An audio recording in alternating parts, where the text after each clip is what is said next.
لا حول ولا قوة الا باللہ العلی العظیم اعوذ باللہ من الشیطان اللعین الرجیم بسم اللہ الرحمن الرحیم الحمد للہ والصلاة علی اہلہا رب اشرح لی صدری ویسر لی امری واحلل عقدۃ من لسانی یفقہوا قولی اما بعد۔ عزیزان گرامی، سورہ کہف کی آیتوں کی تفسیر آپ کے سامنے پیش کی جا رہی تھی اور آپ کے سامنے یاجوج ماجوج کا واقعہ بیان کیا گیا، ذوالقرنین کا واقعہ بیان کیا گیا۔ ذوالقرنین کس طریقے سے قوم کی خدمت کر رہے تھے، قوم کا خیال کر رہے تھے، ان کا بھی تذکرہ ہوا۔ اللہ نے کس طریقے سے ان کو نوازا، حکومت عطا کی۔ اس کے بعد یہ آیت آپ کے سامنے پیش کی کہ تذکرہ ہو رہا ہے، قُلْ إِنَّمَا أَنَا بَشَرٌ مِثْلُكُمْ يُوحَىٰ إِلَيَّ انما الہکم الہ واحد۔ 110 نمبر آیت کریمہ ہے جس میں تذکرہ یہ ہو رہا ہے کہ اے میرے حبیب اعلان کر دیجئے کہ بے شک میں تمہاری طرح ایک بشر ہوں، لیکن میرے پر وحی نازل ہوتی رہتی ہے کہ تمہارا معبود صرف ایک ہے، اور جو بھی لقاء پروردگار کا امیدوار ہے، من کان یرجو لقاء ربہ فلیعمل عملا صالحا ولا یشرک بعبادۃ ربہ احدا۔ جو بھی لقاء پروردگار کا امیدوار ہے، اپنے پروردگار کے لقاء کا امیدوار ہے، اس کے ضروری ہے کہ وہ عمل صالح انجام دیں اور اپنے پروردگار کی عبادت میں کسی کو شریک قرار نہ دیں۔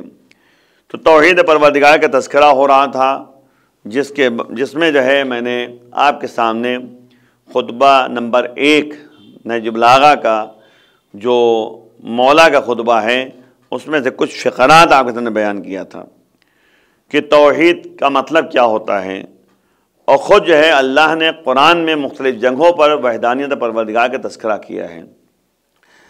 تو اب غور کرنے کی بات ہے کہ انسان اپنی زندگی میں کتنا اللہ کو پہچان رہا ہے، کتنا مان رہا ہے۔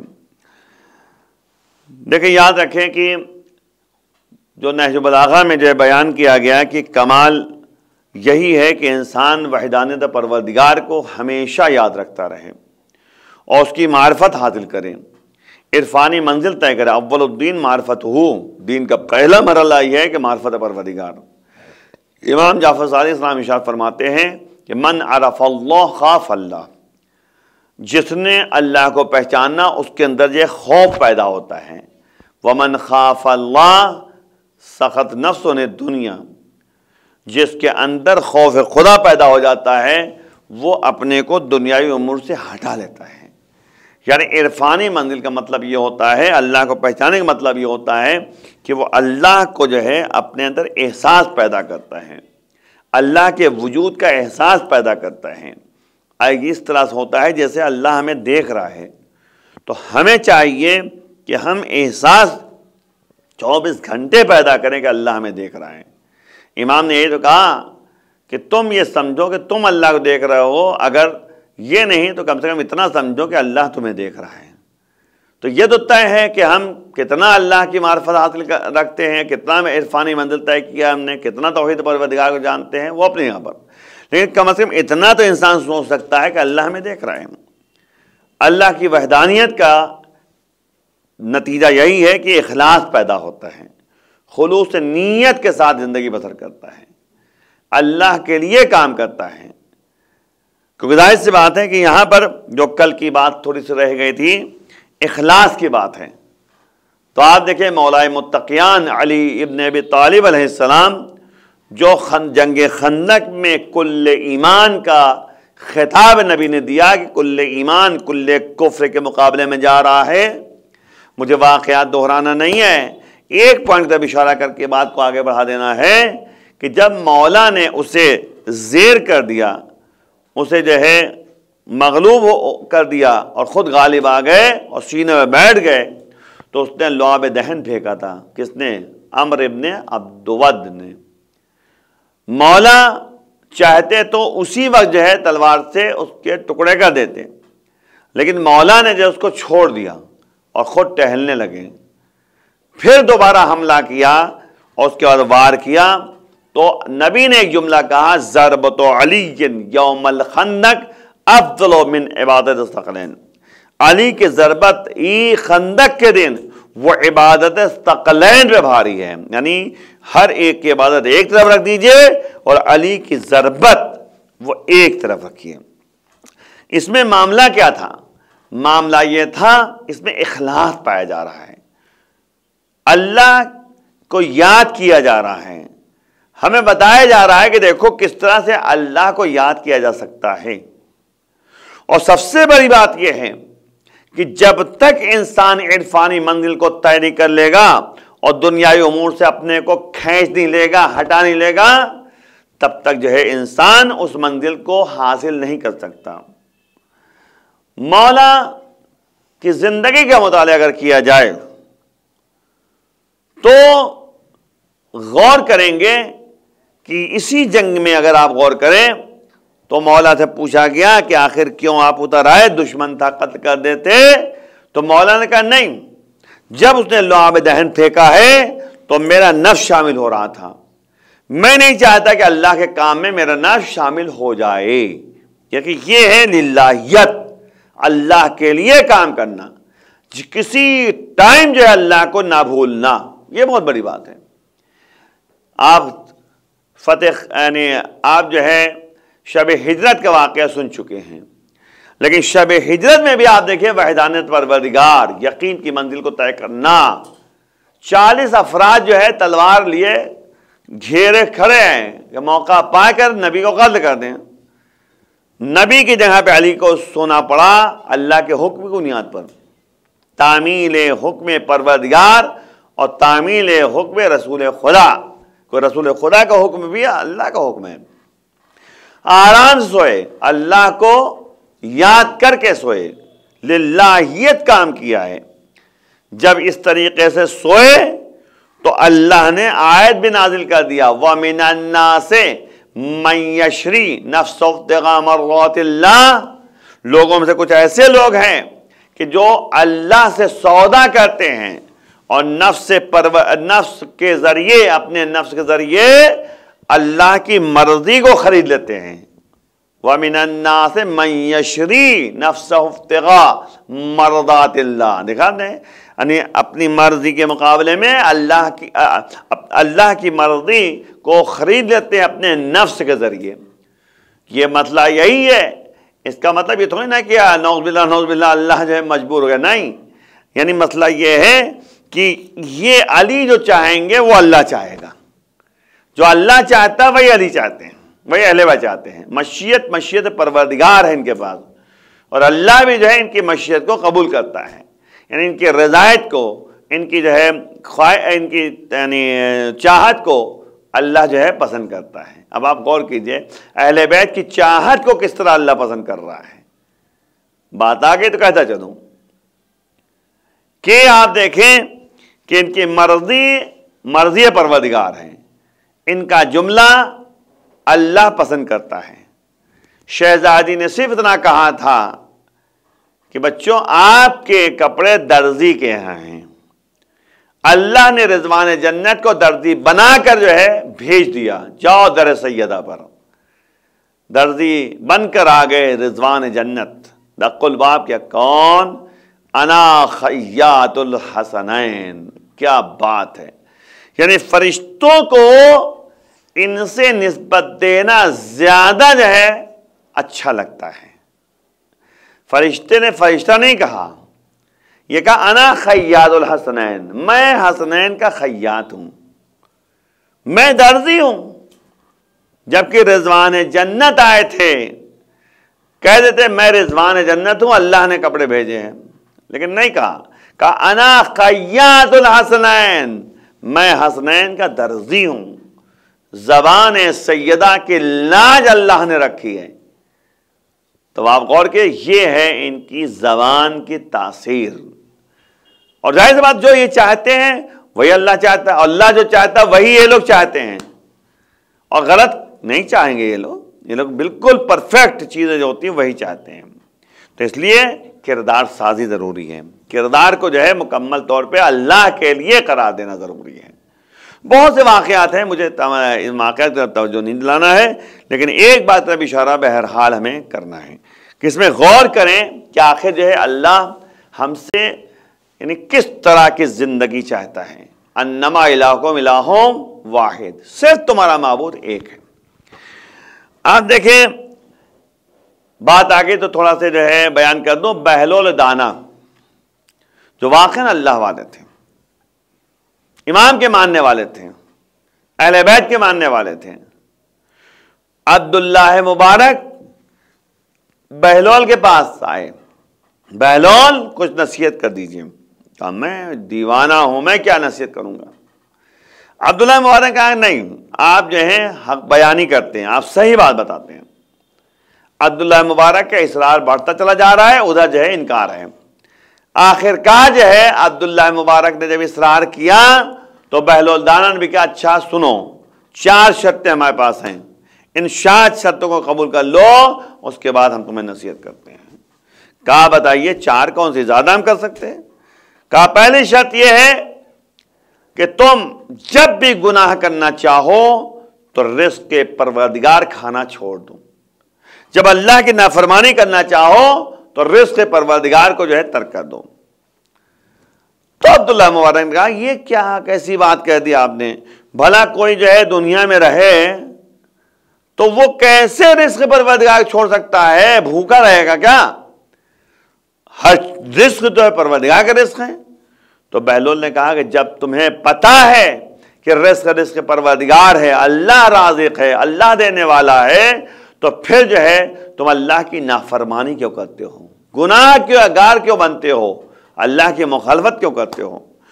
دوسری بات یہ ہے کہ دوسری شرط یہ ہے کہ تم جب بھی گناہ کرو تو ایسی زمین پہ چلے جاؤ جس کی ملکیت اللہ کی نہ ہو، اللہ کی زمین پر نہ رہو، بس کہیں چلے جاؤ، دوسری زمین پہ چلے جاؤ. تو بہلول دانا نے جب یہ دوسری شرط بیان کی تو عبداللہ مبارک نے کہا کہ یہ کون سی جگہ اب ملے گی زمین جو اللہ کے علاوہ کسی کی ملکیت ہے. جس زمین پہ جاؤ اللہ کی ملکیت، وہ زمین اللہ کی ہے. تو اس کے بعد جو ہے بہلول کہتے ہیں کہ عبداللہ مبارک اگر تم زمین کوئی تلاش نہیں کر سکتے جو اللہ کی زمین ہو، اللہ کی زمین نہ ہو، ہر زمین اللہ کی ہے، تو پھر جس زمین پہ رہتے ہو، جس جگہ پہ رہتے ہو، اس کا مالک جو ہے یعنی پروردگار ہے، اس کی مخالفت کیوں کرتے ہو. تیسری شرط یہ ہے کہ کہہ رہے ہیں کہ جہاں تم جاؤ تو ایسے سوچو، گناہ کرنا چاہو تو ایسی جگہ چلے جاؤ جہاں پہ اللہ کی حکومت نہ ہو، وہاں چلے جاؤ، تنہائی گناہ کرو. تو عبداللہ مبارک نے کہا کہ بھلا یہ کیسے ہو سکتا ہے، میں پانی پہ جاؤں گا تو اللہ کی حکومت، فضا میں جاؤں تو اللہ کی حکومت، زمین پہ رہوں تو اللہ کی حکومت، ہر جگہ اللہ کی حکومت ہے. لا یمکن الفرار من حکومت، ایک دعا کمل میں ہے کہ پروردگار تیری حکومت سے بھاگ کر نکل جانا ممکن نہیں ہے. تو جگہ جگہ پہ اللہ کی حکومت بھی ہے، اللہ کی ملکیت بھی ہے، تو آخر کیسے ہم کیا کریں. تو کہا کہ اچھا تیسری شرط ہوگی، چوتھی شرط یعنی تم جب ملک الموت آئیں تو ان سے کہہ دینا کہ ابھی روک قبض نہ کرو، بعد میں آنا. مثلا تم 1 گھنٹے کی مہلت لے لو، 1 دن کی مہلت لے لو، کہہ دینا کہ بھیا اب آج روک قبض نہ کرو، کل آ کے روک دو اس کو. اور اس کے بعد جو ہے یہ کہو ملک الموت سے کہ بھائی جس کا حق ہے میں ادا کر دو، پھر آتا ہوں. تو بھلا یہ کیا ہو سکتا ہے کہ ملک الموت تمہاری بات مان لیں؟ تو ملک الموت میں عبداللہ مبارک نے کہا کہ بھلا یہ کیسے ہو سکتا ہے کہ ملک الموت روح قبض کرنے سے بعد آ جائیں، کیونکہ یہ اللہ کا حکم ہوتا ہے، ملک الموت اپنی مرضی سے کام نہیں کرتے. تو بہلول نے کہا کہ جب تمہیں پتا ہے کہ اللہ کی حکومت ہے، پتا ہے اللہ کا رزق ہے، پتا ہے کہ اللہ کی زمین ہے، اللہ کا رزق ہے، اللہ کی حکومت ہے، اور ملک الموت بھی اللہ کے حکم کے تابع ہیں، ایک لمحے کے لیے جو ہے جب قضا آ جائے، موت آ جائے، ایک لمحے کے لیے نہ پہلے نہ ایک لمحے کے لیے بعد ہوگا۔ جب تمہیں یقین ہے، جب تمہیں پتہ ہے، تو اللہ کی مخالفت کیوں کرتے ہو؟ اللہ کی نافرمانی کیوں کرتے ہو؟ اللہ کے بتائے ہوئے راستے پہ کیوں نہیں چلتے؟ تو آپ غور کریں کہ یہ ہمیں اس آیت کریمہ کو غور سے پڑھنا چاہیے۔ یہ معمولی سورہ نہیں ہے۔ سورہ کہف وہ سورہ ہے جو مولا حسین نے جب ان کے سر کو نوک نیزہ بلند کیا گیا تھا تو مولا یہی سورہ کہف کی تلاوت کر رہے تھے۔ اب یہاں پہ جو ہے ایک بات جو ذہن میں آتی ہے، آپ کے سمجھنے کی ضرورت ہے کہ اللہ نے کہا قل، میرے حبیب اعلان کر دیجئے، انما انا بشر مثلکم، بے شک میں تمہاری طرح ایک بشر ہوں۔ بھائی ظاہر سی بات ہے کہ انسان کھا رہا ہے، یہ بھی کھا رہے ہیں، تو جو کام جو انسان کا ہوتا ہے وہ یہ کر رہے ہیں۔ تو اللہ نے اعلان کیا، کہہ دو کہ میں تمہاری طرح ایک بشر ہوں۔ اب آپ غور کریں، اعلان بشریت کے لیے بھی اللہ کے حکم کی اتباع ضروری ہے۔ جب تک اللہ نے کہا نہیں، اعلان بشریت بھی نہیں کیا، جبکہ سب دیکھ رہے ہیں۔ تو اب یہی مسئلہ ہے کہ ہمارے اور ان میں ایک فرق ہے۔ فرق ہے کہ ہم بھی انسان ہیں، وہ بھی انسان ہیں۔ مثلکم کا لفظ استعمال کیا گیا، لیکن ایک شرط ہے کہ یوحا الیہ، نبی نے کہا میرے اوپر وحی نازل ہوا کرتی ہے۔ تو جس کے اوپر وحی نازل ہو وہ نبی ہوتا ہے، رسول ہوتا ہے۔ تو یہ منزلت ان کو نبی کی حاصل ہے۔ یہ مطلب تھوڑی نا کہ تم کہو کہ میری طرح ایک بشر تھے، نہیں، یہاں مراد ہے کہ ایسا بشر جس کے اوپر وحی نازل ہو رہی ہو، ایسا بشر جو اللہ کے حکم کا تابع ہے اور اسی طریقے سے تبلیغ احکام الہیہ میں مصروف ہے۔ تو نبی نے تبلیغ احکام الہیہ کیا ہے۔ تو جب اعلان بشریت کے لیے اللہ نے حکم نازل کیا تو اعلان ولایت علی کے مسئلے میں کیوں شک ہوتا ہے؟ یعنی جب ہر لمحہ رسول جو ہے اللہ کے حکم کے تابع ہیں، تو اسی طریقے سے جو ہے یعنی ہمارے ضروری ہے کہ ہم ہر وقت اللہ کے حکم کے تابع رہیں، زندگی بسر کریں اسی طرح جس طرح ہم سے کہا گیا ہے۔ ایک بات اس میں اور بھی ہے جو بہرحال جگہ تک آپ کے سامنے نقل کرنا ہے اور توجہ کرنے کی ضرورت ہے کہ اخلاص عمل کے بغیر جو ہے کوئی کام نہیں ہو سکتا۔ ریاکاری جو ہے اللہ پسند نہیں کرتا۔ کل ریاء شرکن، امام نے فرمایا کہ ہر ریاکاری جو ہے شرک ہے۔ شرک کا مطلب یہ ہوتا ہے کہ اللہ کے علاوہ کسی کو اللہ کا شریک بنانا۔ اللہ لا شریک ہے، اس کا کوئی شریک نہیں ہے۔ تو توحید کا مطلب یہ ہے کہ صرف اور صرف اللہ کے لیے کام انجام دینا، صرف اور صرف اللہ کے لیے جو ہے اللہ کے وجود کے لیے کام انجام دینا، نہ خواہشات نفسانیہ کی پیروی کرنا ہے اور نہ جو ہے شیطان کی پیروی کرنا ہے، کیونکہ شیطان بھی کھلم کھلا دشمن ہے۔ اِنَّهُ لَكُمْ عَدُوٌّ مُبِينٌ، شیطان کھلم کھلا دشمن ہے۔ ماہ رمضان ہے، شیطان کو زنجیروں میں جکڑ دیا گیا ہے۔ اب جو ہے شیطان زنجیروں میں جکڑا ہوا ہے، اب شیطان نہیں ہے جو بہکا سکے۔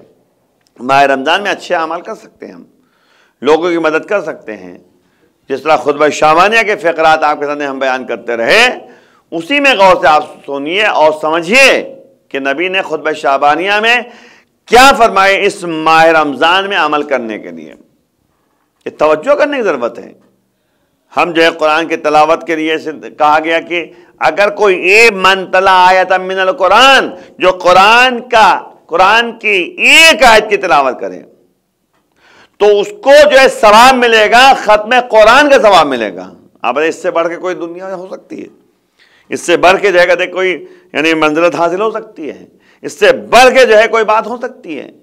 ایک آیت بسم اللہ الرحمن الرحیم آپ نے تلاوت کی، کیونکہ یہ آیت ہے، قرآن کی آیت ہے، آپ کو ایک قرآن ختم کرنے کا ثواب مل جائے گا۔ تو قرآن کی تلاوت کریں آپ، ضروری نہیں کہ پورا قرآن ختم کیجئے۔ بھئی ایک پارہ پڑھ سکتے ایک پارہ پڑھیے، 10 سورے پڑھ سکتے 10 سورے پڑھیے، ایک سورہ پڑھ سکتے ایک سورہ پڑھیے، جتنا پڑھ سکتے ہیں اتنا کیجئے۔ تو یہ ہے ماہ رمضان میں اللہ کے لیے کام کرنا۔ مولا فرماتے ہیں اگر تم یہ چاہتے ہو کہ اللہ تم سے باتیں کریں تو تم کیا کرو؟ قرآن کی تلاوت کرو۔ اگر تم چاہتے ہو تم اللہ سے باتیں کرو تو جو دعائیں جو ہے معصورات موجود ہیں، دعائیں موجود ہیں معصومین کی طرف سے، اس کو پڑھو، اللہ سے دعا مانگو، تو واقعی جو ہے ہماری زندگی خوشگوار ہو سکتی ہے۔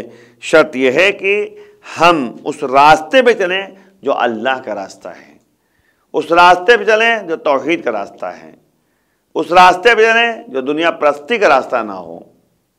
آخر میں دعا ہے پروردگار بحق زہرا و ابیہا و بالہ و بنیہا ہم سب کے گناہوں کو معاف فرما، جو افراد پریشان ہیں پریشانی دور فرما، امام کے آوان انصار میں شمار فرما، امام کے ظہور میں تاجید فرما۔ وآخر دعوانا الحمدللہ رب العالمین والسلام علیکم ورحمۃ اللہ وبرکاتہ۔